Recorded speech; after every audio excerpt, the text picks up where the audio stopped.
5분 컷 부동산 정보. 안녕하세요. 부동산이 좋아해 강스타입니다. 5분을 저와 함께 하신다면 여러분들도 행복한 부자가 되실 수 있습니다.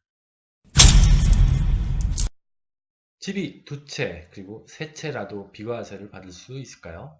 정답은 받을 수 있습니다. 먼저 비과세를 받기 위한 원칙은요. 1세대 1주택 그리고 요건이 맞으면 됩니다. 그 요건은요. 2년을 보유하고 양도가액의 9억 원 이하는 비과세, 9억 원 이상은 과세입니다. 그런데 만약 2007년 8월 3일 이후에 이 조정 대상 지역에서 주택을 구입하셨다면 그 주택은 2년 거주도 하셔야 됩니다.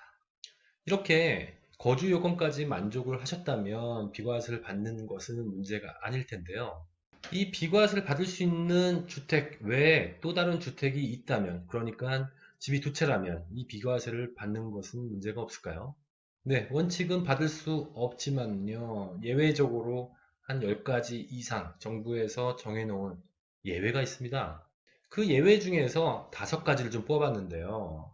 첫 번째, 많은 분들이 알고 계시는 일시적 2주택입니다. 내가 집을 이사 가기 전에 미리 사두는 그런 경우는 일시적 2주택으로 이건 비과세를 해주고 있고요.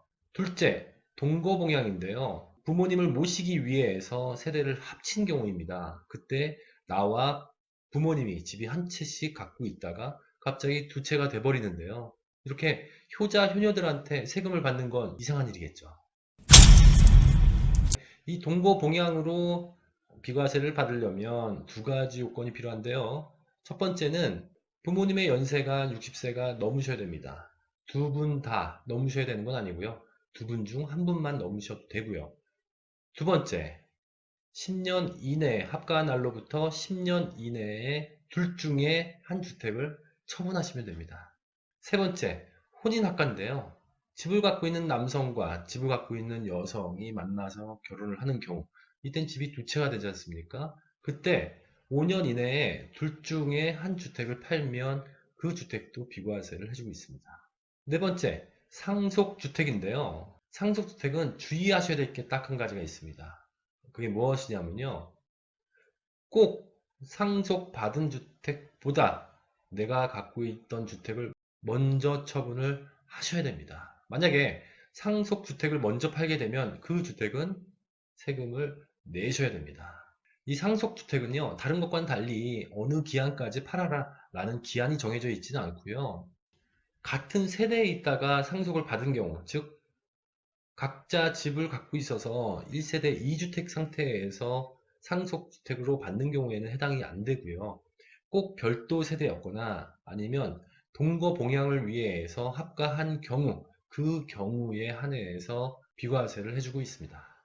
다섯 번째, 장기 임대주택인데요. 집이 여러 채인 주택임대사업자분들이 내가 거주하는 주택 한 채만 남겨놓고 나머지를 주택임대사업자 등록으로 장기 임대주택으로 등록을 한 경우에 이 등록된 주택은 주택으로 보지 않는다라는 것입니다.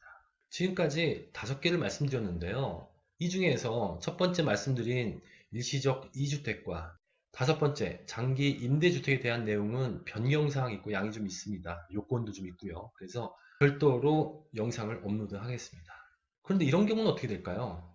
만약에 일시적 2주택인 상태에서 상속주택을 받거나 아니면 동거봉양을 하거나 아니면 혼인으로 합가하는 경우, 이때는 주택이 세 채가 될 텐데요. 세 채라도 비과세를 받을 수 있을까요? 정답은 받을 수 있습니다. 나머지 주택은 주택으로 보지 않습니다. 즉, 세 채지만 이것을 덩어리로 봐서 한 채로 인정합니다. 따라서 세 채도 비과세를 받을 수 있습니다. 지금까지 두 채 또는 세 채 집을 갖고 계신 분들이 비과세를 받을 수 있을지에 대한 내용을 말씀을 드렸고요. 다음 영상은요, 일시적 2주택에 대한 내용을 말씀을 드리겠습니다. 지금까지 강스타였습니다. 설마 잊으신 건 아니시겠죠? 다음 영상도 궁금하시다면 좋아요와 구독하기 그리고 알림 설정을 꾹 눌러주세요. 지금까지 강스타였습니다.